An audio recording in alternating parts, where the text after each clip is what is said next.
Hey everybody, and welcome to episode 4 of the Moving to Florida show. Today we're going to be tackling the topic of should you live in a community with an HOA, and what exactly is an HOA or Homeowners Association.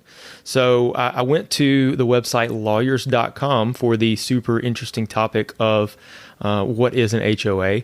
Before I dive into that, my name is Judson. I'm your host of the show, along with my co-host Mohit. Hey guys. Mohit, how are you doing today, sir? Good. How are you? I'm doing good. Are you excited to talk about HOAs? Not really, but okay. I know it's everybody's favorite topic, right? That is why I went to lawyers.com to get this description. I want to see what is the definition of an HOA, and this is what I found on lawyers.com. Homeowners associations are common in many new single-family housing developments, as well as in condominiums and townhouse complexes. An HOA is the governing body of the development or complex, usually comprising homeowners who have volunteered to serve on the HOA board. So they go on to say that membership in the HOA is mandatory. I will say there are some HOAs out there that are not mandatory. I've encountered a few of those. Usually they're pretty expensive and not too restrictive, but we'll get to that topic a little bit later. So when you buy a property that's governed by a homeowners association, you automatically become a member of that association. Some of them do require members to apply, and they may or may not approve you. So sometimes that's a requirement before you can even purchase a house that's inside of an HOA. So you don't have the choice of not joining the HOA. If you're going to buy a house that's in an HOA community, you have to join. And you have a contract with the HOA. By joining, you agree that you'll obey all of the HOA rules, you'll pay regular dues and any special assessments. And just a little bit more of this boilerplate. HOA rules are called covenants, conditions, and restrictions. Those are sometimes abbreviated CC&Rs or CCRs. And those usually apply to both you, the homeowner, and to your home. The CCRs might cover what color you can paint your house, what you can plant in your yard, how many cars you can park in the home, as outside of your garage, I guess is what that means.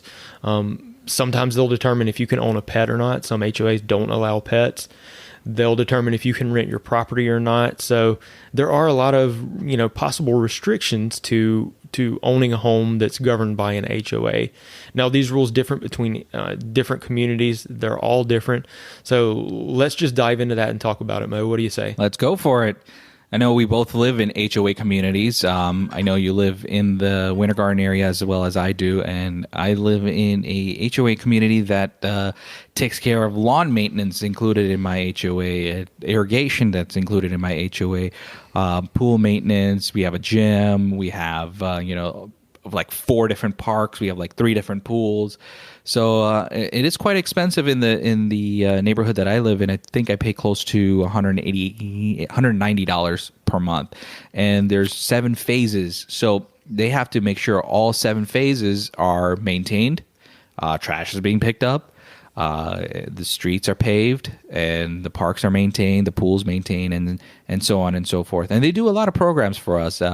They do like movie nights, they do carnivals, food trucks. So they do a lot of activities in my neighborhood. But again, at the end of the day, it's still quite high at $190. It could be a good and bad thing. I don't get to choose my lawn guy. Well, it does sound like you're getting a lot of bang for your buck there. I mean, it's $190 a month, but you've got access to a lot of amenities. You said you got 3 swimming pools? Yes, we currently have 3 swimming pools. Yeah, so I mean, we get to pick any one we like. They have the big one here, which is about 2 blocks away from me, so we walk to it. And they have one in phase 1, which you have to kind of drive to, and then phase 3 is going to be opening up soon. So they're going to have their own pool. I don't know if the other phases are going to have pools or not. I know they had it in plans, but I don't think that's that. I think 3 pools is more than enough for a community like ours. They also are going to create a pathway to the school, Water Spring Elementary School. Right now, my daughter's going to that school, so they're going to create that passageway between the 2 neighborhoods. Which our next neighborhood is Stony Brook. It's not Snow. It's Story Grove. Story Grove is the next neighborhood, and that's where the school is located. At the moment, we have to go out to the main street and then go into that neighborhood. Turn into that neighborhood. Okay, cool. So yeah, it sounds like you're getting a lot of bang for buck. Ours is a little bit different, but something I want to address first, since you mentioned phases there, and we may be confusing some new listeners that, haven't started looking into Florida real estate yet, but we have a ton of new construction, not just in Central Florida, but all over Florida, but I would say especially in Central Florida. We've got a ton of new construction. So one of the things that we see is the builders will build these neighborhoods in phases as they, they'll do a phase one. And once they've just about completed that, then they'll open up phase two and build out. So you said that they're currently building a phase three in your neighborhood? They are currently building phase three. Phase two is almost sold out. I think they're about 90% sold out at the moment. So once they reach a certain amount of, like you mentioned, once they reach a certain amount of homes sold in a particular phase, then they open up another phase. And I guess in Waterley, which is the community I live in, they are going to be opening up 7 phases. I think they're going to be having some apartments and townhouses in some of the phases as well. So hey, you mentioned townhouses there. That's something else that we should address as far as an HOA. If you're living in a townhouse, it is most likely that you're definitely going to have an HOA, because in a townhouse, the exterior of that structure, there's multiple owners in a townhouse building, usually 3, 4, 5 homes within each structure. And the entire exterior of the building is usually, the maintenance of that is included in the HOA, as well as usually the landscaping, lawn maintenance, all of that stuff as well. And they're structural as well. So the townhouses also, the HOA covers the structure, the exterior structure of the townhouse. Right. Yeah, exactly. And then I know we had mentioned condos. Condos are going to be kind of a similar thing. But you kind of have 2 layers here. You've got a condo association, which maintains the building, right? And then you've got a homeowners association as well. So you've kind of got 2 separate entities that you're paying there. It might be a little more pricier to as far as COA and HOA. COA being condo association.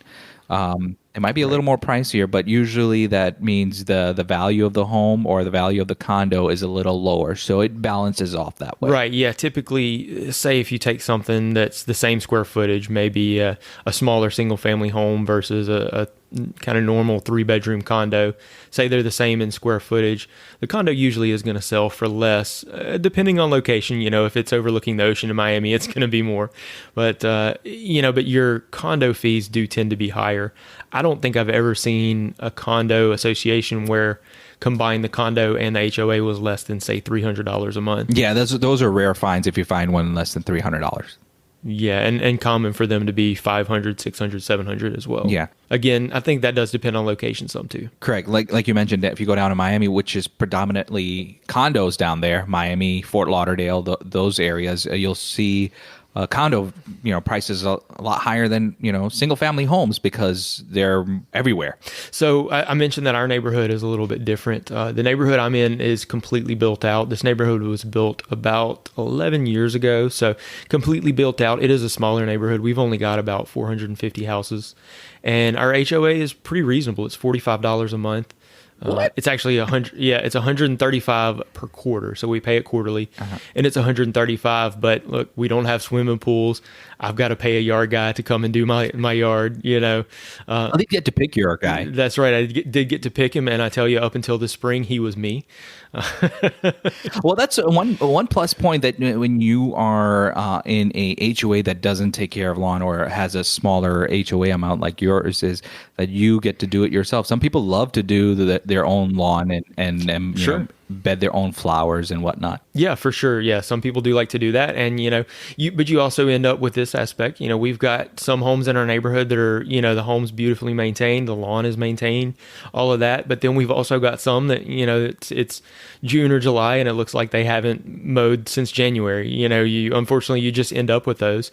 Now, that's part of the other thing that the HOA is there for, is they're gonna, be sending basically what amounts to a warning letter to those homeowners that aren't maintaining the home to the standards, the exterior of the home to the standards that are in those CCRs or the lawn. They're going to send them warnings, and ultimately they can fine the homeowner as well. So definitely something to be aware of. So they do try to take care and keep the neighborhood looking nice. I mean, that is the intention of an HOA. Yeah, and so your neighbors don't make their house a bright pink with stripes on it. So, I think it's called a community beautification, that's the term that they use to keep your lawn a certain height and keep your trees trimmed and your house a certain color.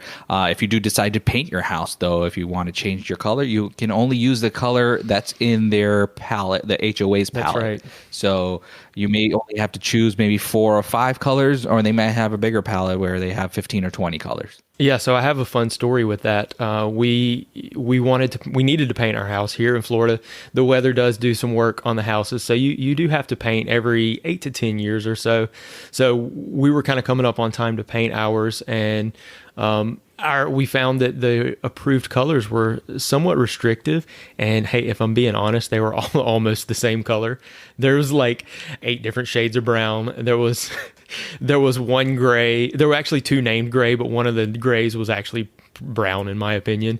My wife said, I feel like I lived in beige land. Everything is beige and I just need some color.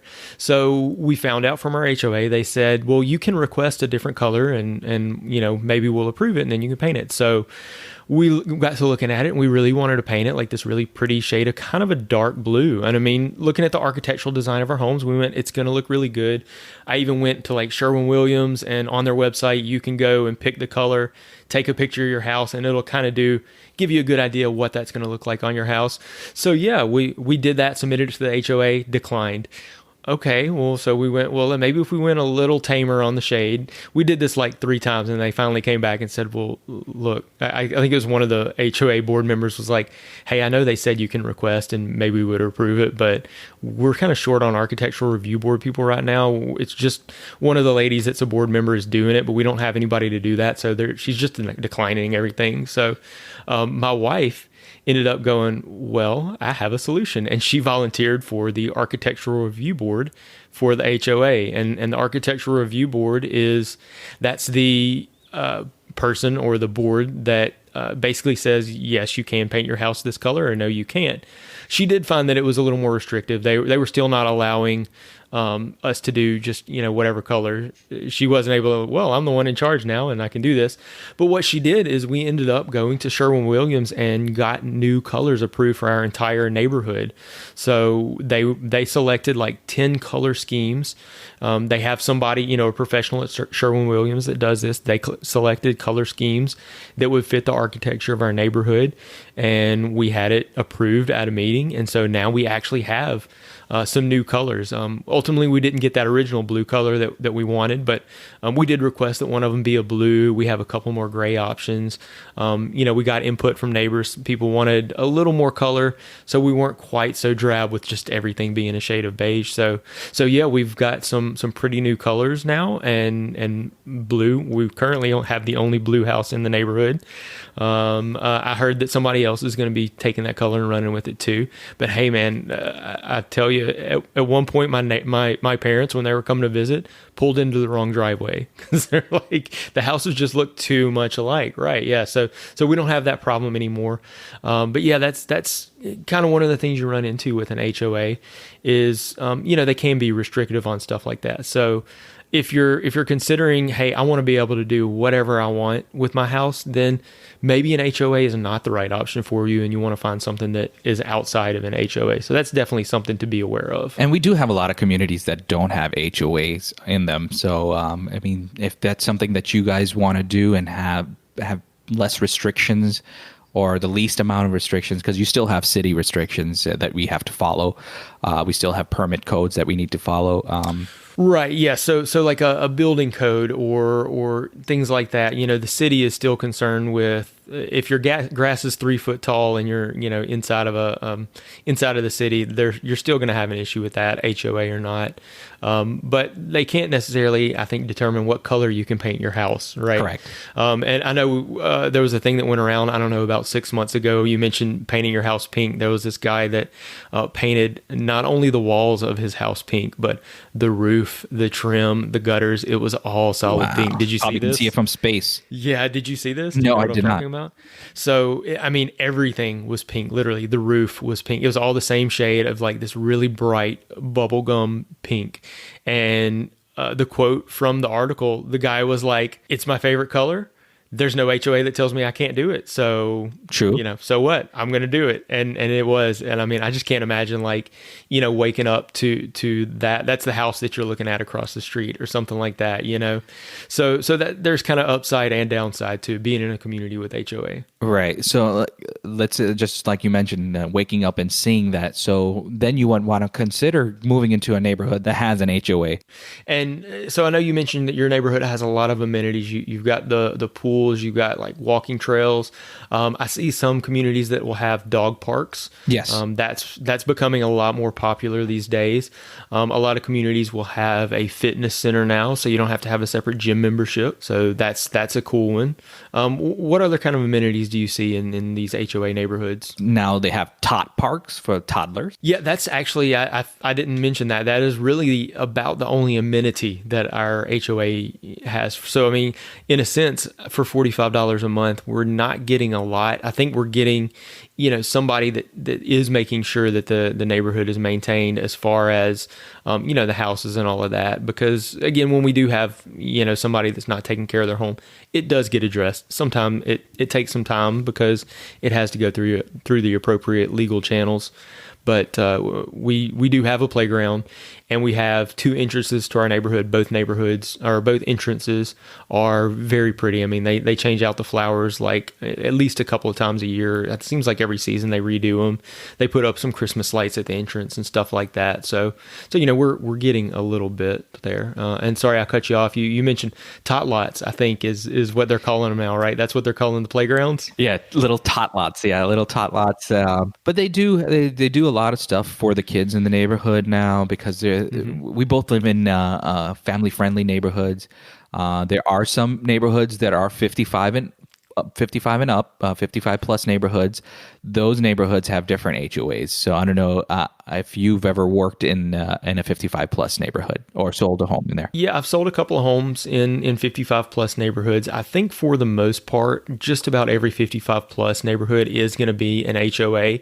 Those do tend to be a little more expensive in my experience, usually because just like yours, they're providing lawn maintenance. I know I sold a home last year in the Kings Ridge community. That's just down the road from us in Claremont. And in that community, they actually have 2 18-hole golf courses. So it's a pretty big community.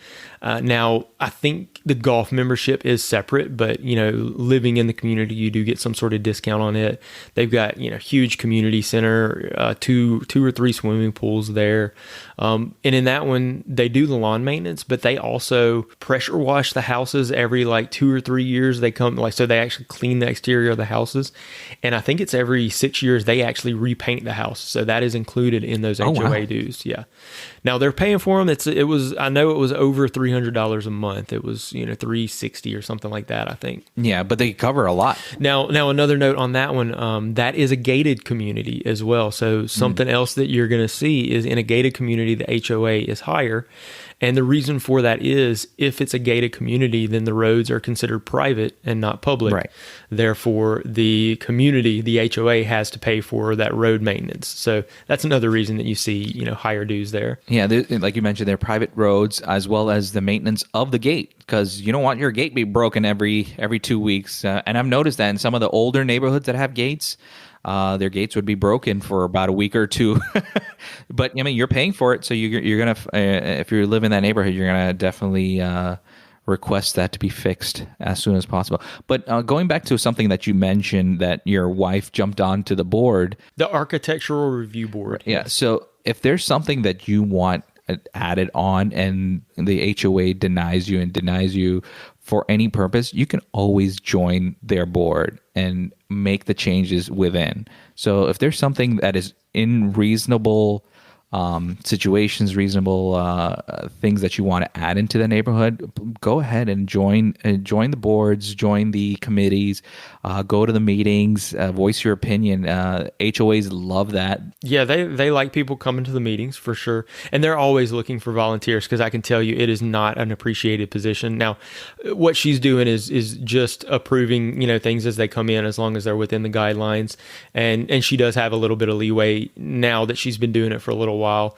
If somebody if somebody was to submit a color that's very similar to what we already have but not exactly like it, she does have some leeway to allow that. It's just before they didn't have anybody in that position, so it was just one of the other board members that was just doing it, and they were kind of just very by the book type. But yeah, the HOAs are definitely always looking for volunteers. That is for sure. Anything else you want to add on HOA or non-HOA areas? No, I think we've covered it pretty well. Hopefully this helps people in making their decision. I mean, as always, we want to make sure that our listeners are informed as far as their move to Florida. We want to make sure that they make the right decisions for themselves and their families in their relocation. So that's kind of our goal and our mission that we've set out for. Absolutely. So I think we gave some good tidbits on HOA. All right, Mo, would you like me to wrap it up? Let's wrap it up. All right. Well, if you'd like to connect with us about your move to Florida, you can reach us at movingtofloridashow@gmail.com or on our website, movingtofloridashow.com. You can also connect with us on social media. On Facebook and Instagram, our handle is @movingtofloridashow. And for Twitter, we did have to shorten it up a little bit. They do limit your characters on Twitter. So our handle there is @movingtoflshow. See you guys soon. All right. Thanks for listening.